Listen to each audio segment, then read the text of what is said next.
बंधु माने सावित्री व्रत दिन आपण भूल एही तीनोटी जिनिस माँ सावित्री को चढ़ातु नहीं। यह सहित सावित्री व्रत दिन आपण एपरी वस्त्र मध्य कदापि भी पिंधंतु नहीं। एपरी करिबा द्वारा आपणक स्वामींकर आयु कम हो जाय थाए। तो बंधु माने एही सावित्री व्रतटी प्रत्येक हिंदू विवाहिता नारी माने बहुत आनंदर सहित निजर पतिंकर दीर्घायु कामना करी पालन करिथांती। एपरी मान्यता रहिछि जे जेउ नारी एही व्रत को पालन करिथाए तांकर स्वामींकर आयु दीर्घायु होइथाए।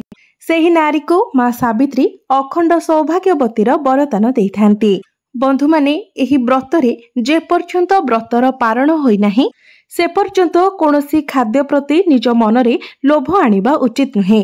जदि कोनोसी खाद्य प्रति आपणक मनरे आसक्ति भाव आसे, लोभ आसे, तो एहा द्वारा आपणकर व्रत भांगी जाय थाए। तो सबु खाद्य प्रति आपणक मन भितरे जेमिति अनासक्त भावना रहिबा उचित। जे पर्यंत आपणकर व्रत पूरण होई नाही से पर्यंत कोनोसी खाद्य प्रति आपण निज मन भितरे लालसा भावना रखिबा उचित नुहे।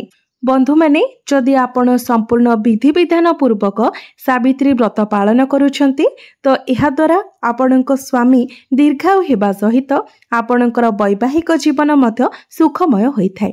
आपण दुई जनक मध्यरे भल पाइबा बढ़िथाए। एहा केवल व्रत ही होई न थाए, एही व्रत मध्यरे आपण आपणकर स्वामी को केते मात्रा रे भल पाउछंती, आपणकर आंतरिकता आपणक स्वामी को प्रति केते मात्रा रे रहिछि से सब किछिर निर्दर्शन होइथाए। तो आजिर एही भिडियो रे आमे माने जानिबा जे एपरि केउ तीनोटी जिनिस रहिछि जेउ जिनिस आपण केबे भी माँ सावित्री को अर्पण करिबा उचित नुहे तथा पूजारे मध्य एही जिनिस गुड़िक व्यवहार करिबा उचित नुहे, नचेत आपणकर व्रत भांगी जाय थाए। एही सावित्री व्रतटी आमर प्रत्येक हिंदू सधवा नारी मानक पई एक अत्यंत गुरुत्वपूर्ण पर्व अटे। तेबे सावित्री व्रतरे किछि एपरि नियम रही थाए जे नियम गुड़िक पालन करिबा द्वारा आपणक स्वामींकर मंगल हेबा सहित से दीर्घायु मध्य होइथांती। एवं जदि सावित्री व्रत दिन आपण एही नियम गुड़िकर पालन करि नथांती तेबे आपणकर व्रत भंग होई जाय थाए। आपणको व्रतर कोनोसी भी शुभ फल प्राप्त होई न थाए। एहा व्यतीत आपणक स्वामींकर अमंगल मध्य होई थाए। आपण माने जानंती देवी सावित्री को आमे आमर उदाहरण स्वरूप भाबी एही व्रतटी को पालन करिथाउ, कारण देवी सावित्री निज स्वामींकर जीवन रक्षा करिबा पई 3 दिन धरी निष्ठार सहित व्रत पालन करथिले। तेणु आमे माने समस्ते मध्य 3 दिन धरी एही व्रतटी को निष्ठार सहित पालन करिबा उचित। बंधु माने सावित्री व्रत दिन ही नुहे, सावित्री व्रतर पूर्व दिन एवं सावित्री व्रतर पर दिन मध्य आपनको नियमर पालन करिबार अछि। जेमिति कि सावित्री व्रत पूर्व दिन किंबा सावित्री व्रतर पर दिन मध्य आपण आमिष किंबा पियाज रसुण खाइबा उचित नुहे। स्वामी को सहित शारीरिक संपर्क रक्षा करिबा मध्य उचित नुहे। तेणु आपण व्रतर पूर्व दिन एवं पर दिन मध्य एही नियम गुड़िकर पालन करिबा उचित, जहा द्वारा आपणको व्रतर संपूर्ण शुभ फल प्राप्ति होइथाए। तेबे बंधु माने मने रखिबे जे सावित्री व्रत दिन आपण किछि भी बदलै कि नुआ पिंधिबे नाही। आपण जो चूड़ी किंबा मंगलसूत्र ता पूर्व दिन ठारो बदलै कि पिंधि सारिथिबे। सेही दिन केबे भी हातरु चूड़ी खोलिबे नाही किंबा गळारु मंगलसूत्र काढिबे नाही। पूजा सरिबा परे जो चूड़ी आपण रखिथिबे चूड़ी ऊपर आपण सेही चूड़ी को पिंधि पारिबे, किंतु हातरु से दिन केबे भी चूड़ी खोलिबे नाही। आपण माने जानती सावित्री व्रतटी प्रत्येक वर्ष ज्येष्ठ मासर अमावास्या तिथि रे पड़ी थाए, जहा कि एही वर्ष आमर जून 6 तारिख रे पडुछि एवं गुरुवार दिन सावित्री व्रतटी पडुछि। तेणु गुरुवारटी जेहेतु भगवान विष्णु एवं माँ लक्ष्मी कर बार होई थाए, सेही दिन पूजा करिबा द्वारा मध्य आपणको पूजार आहुरी अधिक शुभ फल प्राप्त होई थाए। तेबे आपण माने सावित्री व्रतरे हलदिया रंगर व्रत पूजा करि पारिबे एवं नाली रंगर व्रत मध्य पूजा करि पारिबे। ता सहित व्रतरे आपण 7टी गंठी पकाइबे। एही व्रत को आपण सर्वदा निजर डाहाण हातरे धारण करि पारिबे। पूजा आपण माने निज घरे करि पारिबे किंबा नारायणक मंदिर रे करिबे किंबा माँ सावित्री पाखरे मध्य करि पारिबे। एवं जदि सेमिति किछि न थाए ताबेले किछि जगार एमिति मध्य थाए जे बरगछ मूलरे मध्य सावित्री व्रत लोक माने पूजा करि थांती। आउ किछि किछि लोक शिଳରେ हळदी लगाई सेथिरे मांकर आखि नाक पाटी मुह एसबु करी मांकर प्रतिमूर्ति करी मध्य घरे सावित्री पूजा करि थांती। तेबे जहा भी हेउ किंतु आपण बरगछ पोखरे जाइकी टिके पूजा करिके निश्चय आसीबे, एहा को अत्यंत शुभ बोली माना जाय थाए।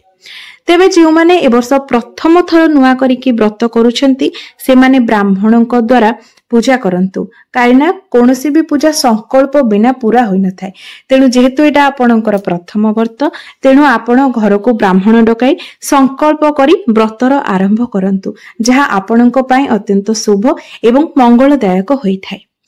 तेबे जदि आपणक घरे छुत्तिकिया किंबा मूर्तिकिया होईछि तेबे आपण पूजा करि परिबे नाही, कारण छुत्तिकिया मूर्तिकिया समय शरीर अशुद्धि होई थाए, सेथिपाई एही समय पूजा करा जाय न थाए। जदि आपणकर ऋतुस्राव होईछि तेबे जदि 5 दिन होई जायछि तेबे आपण पूजा करि परिबे, किंतु 5 दिन पूर्वरु आपण पूजा करि परिबे नाही। आपण निज स्वामी किंबा घरर अन्य सदस्य मानक द्वारा निजर पूजा सामग्री को पूजा कराई आनी परिबे, एवं जदि 5 दिन होई सारिछि तेबे आपण भोग पाई परिबे, साड़ी चूड़ी सबु पिंधि मध्य पारिबे। एही दिन आपण भूलले भी केबे भी पर निंदा पर चर्चा करंतु नाही, अन्यर चुगुली इत्यादि करंतु नाही, एवं एहा सहित दिन रे केबे भी शयन करंतु नाही। आउ गोटे गुरुत्वपूर्ण कथा हला आपण एही दिन ब्रह्म मुहूर्तरु उठी स्नान कार्य सारी निजर व्रत आरंभ करिबा पई चेष्टा करंतु। एही दिन केबे भी सकाळे मध्य डेरी रे उठंतु नाही, जल्दी उठी निजर नित्यक्रम एवं स्नान सारी नियंतु। जदि आपण गर्भवती अछंती तेबे आपण पूजा करि परिबे, किंतु उपवास रुहंतु नाही, कारण संपूर्ण उपवास रहिबा द्वारा आपणको देह सहित पिला पई मध्य एहा खराब होई थाए। तेनु आपण एही दिन जल्दी व्रत सारी देकी तापरे फळमूळ सागु गजा मुग गजा बुट एसबु खाई नियंतु, फळ जूस पियंतु। तेबे बाहरर फल जूस न पी आपण निज घरे फलरे जूस बनाई पी नियंतु, किंतु संपूर्ण उपास केबे भी रुहंतु नाही, कारण एहा छुआ ओ मां उभयंकर शरीर उपरे खराब प्रभाव पकाई थाए। एहा व्यतीत जो महिला मानकर शरीर असुस्थ अछि से माने सात्विक खाद्य ग्रहण करि परिबे, जेमिति कि पणा पी परिबे, सागु पणा मध्य पी परिबे, फल खाई परिबे, किंतु आपण मध्य केबे भी संपूर्ण उपास रुहंतु नाही किंबा अधिक समय धरी उपास रुहंतु नाही। सावित्री व्रत दिन आपण दिन सारा व्रत को निज हाथ रे धारण करिकी रखंतु, एवं ता पर दिन आपण व्रत को स्नान सारी ठाकुर पूजा करि सारिबा परे नेकी कोनोसी जलाशय विसर्जन करंतु, किंबा जदि जलाशयर सुविधा नाही तेबे कदली गछ मूलरे मध्य आपण व्रतटी को पोती देई परिबे। एही दिन काहाकू भी कटु कथा किंबा खराब कथा कहंतु नाही, मन को खराब चिंताधारा आणंतु नाही, ईर्षा भाव आणंतु नाही। एही दिन मां सावित्री को स्मरण करंतु, प्रभु शिव पार्वती को एवं लक्ष्मी नारायण को मनरे स्मरण करंतु, जहा आपण को शुभ फल प्रदान करिवो। एही दिन आपण निज स्वामी केवल मंगल कामना करंतु एवं मनरे भगवान को स्मरण करंतु। एही दिन श्रृंगार जातीय जिनिस जदि आपण अन्य को दान करंती तेबे आपणको मां सावित्रींकर विशेष कृपा प्राप्त होइथाय, किंतु मने रखिबे निजर व्यवहृत श्रृंगार द्रव्य केबे भी आपण काहाकू दान करिबे नाही, एहा द्वारा स्वामींकर अमंगल होइथाय। मात्र आपण नुआ श्रृंगार द्रव्य किनिकी दान करिबा द्वारा आपणको अखंड सौभाग्यवती रो आशीर्वाद प्राप्त होइथाय। व्रतटी आपण संपूर्ण निष्ठार सहित एवं खुशी मनरे पालन करिबा उचित। एपरि करिबा द्वारा बहुत मंगल होइथाय। विवाहिता नारी माने मने रखिबे जे सावित्री व्रत दिन केबे भी कला रंगर वस्त्र किंबा कला रंगर चूड़ी परिधान करिबे नाही।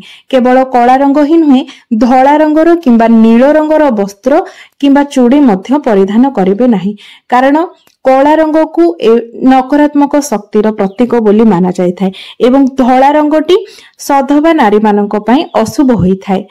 तेबे आपण एही दिन भूले मध्य एही सबु रंगर जिनिस व्यवहार करंतु नाही। आपण आपण सावित्री व्रत दिन जदि लाल रंगर साड़ी एवं लाल रंगर चूड़ी पूजा करी ताको पिंधंती यह आपणक पई अत्यंत शुभमय होइथाय। आपणको अखंड सौभाग्यवतीर वरदान मिलिथाय। सावित्री व्रत को आपण 3 दिन निष्ठार सहित पालन करने द्वारा मध्य आपण सौभाग्यवती होइथांती एवं आपणको अनेक पुण्य फल मध्य प्राप्ति होइथाय। एही 3 दिन आपण पोड़ा द्रव्य आमिष किंबा पिता किंबा पियाज रसुण मध्य खांतु नाही एवं ता सहित एही 3 दिन स्वामी स्त्री मध्य शारीरिक संपर्क रखिबा मध्य उचित नुहे। एही दिन आपण निज गृह मिठा जिनिस किछि प्रस्तुत करी ठाकुरंक पाखरे भोग लगांतु एवं एहाको परिवारर सदस्य मानक मध्यरे बांटी दियंतु।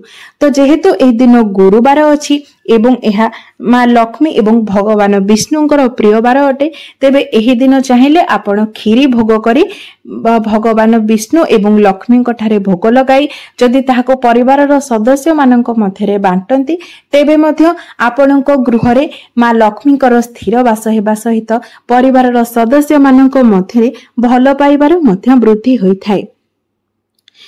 तो बंधु माने पूजा दिन आपण जहाँ भी किछि पूजा करिवे चूड़ी हेउ किंबा पूजार अन्य जेकोसी सामग्री हो से सब को आपण भल भाबरे देखि नेबे जे जेमिति सेगुडी को खंडित न होइथाय किंबा भंगा किंबा फटा न होइथाय, कारण खंडित एवं भंगा फटा जिनिस पूजा करबा द्वारा अशुभ होइथाय। सावित्री व्रत दिन आपण जदि मां को नाली रंगर फूल अर्पण करंती तेबे एहा द्वारा आपणक गृहरे सुख शांतिर वृद्धि होइथाय। एही दिन आपण 16 श्रृंगार रे सज्जित हेबा पई केबे भी भूलंतु नाही। एही दिन आपण 16 श्रृंगार रे सज्जित हेबा द्वारा आपणक स्वामी दीर्घायु प्राप्त करिथांती, कारण सधवा नारी पई श्रृंगार अत्यंत एक आवश्यक जिनिस होइथाय। जदि एही दिन आपण नाली रंगर साड़ी चूड़ी पिंदी 16 श्रृंगार रे सज्जित होंती तो यह बहुत शुभ एवं मंगल होइथाय। पूजारे आपण सबु प्रकार फल भोग करि परिबे। जदि आपणक पाखरे सबु प्रकार फल नाही तेबे आपण 5 प्रकार फल पूजा करि परिबे। तो 5 प्रकार फल भी जदि न थाए तो आपण 5टी फल रे पूजा करि परिबे। सावित्री व्रत दिन जदि आपण निज स्वामींकर पैसा रे पूजा करंती एहा मध्य अत्यंत शुभ होइथाय। जदि आपणकर बाप घरर सामर्थ्य थाए, आमे जानिचे समस्ते जे सावित्री भार बाप घर ही आसे, तो जदि आपणक बाप घरर सामर्थ्य थाए एवं से माने खुशी रे आपणको सावित्री भार आनी दियंती तेबे सेथिरे पूजा करिबा मंगलमय होइथाय। मात्र जदि आपणकर बाप घरर सामर्थ्य नाही आपणको सावित्री भार देबार तेबे आपण बापा मां को केबे भी बाध्य करंतु नाही सावित्री भार आनिबा पई। आपण निज स्वामी को पैसा रे जेतिकी हेउची सेतिकी टंका रे आनिकी सावित्री व्रत करंतु, एहा आपणको स्वामी को पई भलो होइथाय। सावित्री व्रत दिन आमे काहाको पूजा करिथाउ। सावित्री व्रत दिन लक्ष्मी नारायण को पूजा करा जाए, शिव पार्वती को पूजा करा जाए, मां सावित्री को पूजा करा जाए, एहा सहित जम देवता को मध्य पूजा करा जाए, कारण देवी सावित्री सत्यवानଙ୍କ पई जम राजा को पूजा करिथिले। सावित्री व्रत दिन सबु जुगल मूर्ति को दर्शन करने अत्यंत शुभ होता है, जेपरिक भगवान शिव शंकर माँ पार्वती एवं लक्ष्मी नारायण जुगल मूर्ति को दर्शन करने अत्यंत शुभ होता है, जहाद्वारा आपण पति पत्नी जीवन थिबा जाए आपण जोड़ी होइके रही पारिबे। एपरिक 7 जन्म पर्यंत मध्य आपण स्वामी स्त्री बंधन रे बांधी होई रही पारिबे। तेबे बंधु माने सबुठारु विशेष एवं मुख्य कथा हेउछि सावित्री व्रत आमे स्वामी ही पालन करिथाउ। तेणु स्वामी ठारे आपणकर भक्ति एवं निष्ठापर भावना ही सबुठार मुख्य कथा। आपणकर जदि निज स्वामी प्रति निष्ठापर भावना न थाए, भल पाइबा न थाए, आपणकर स्वामी प्रति समर्पण भाव न थाए, तेबे सावित्री व्रत पूजार मध्य कोनोसी मूल्य न थाए। किंतु जदि आपण निज स्वामी प्रति संपूर्ण समर्पित अटंती, स्वामी पई आपणकर निष्ठापर भावना रही थाए, त्याग भावना रही थाए एवं प्रकृत रे आपण स्वामी को निजर देवता समान भाबुथांती, तेबे आपण निश्चय भावरे सावित्री व्रतटे को निष्ठार सहित पालन करिथांती एवं एहार शुभ फल मध्य आपणक स्वामी को प्राप्त होइथाय। तेबे बंधु माने मोर एही भिडियोटी जदि आपनकु भलो लागि थाए तेबे भिडियोटी को लाइक करी चैनल टी को सब्सक्राइब करि देबे एवं कमेंट बॉक्स रे जय मां सावित्री निश्चय लिखिबे।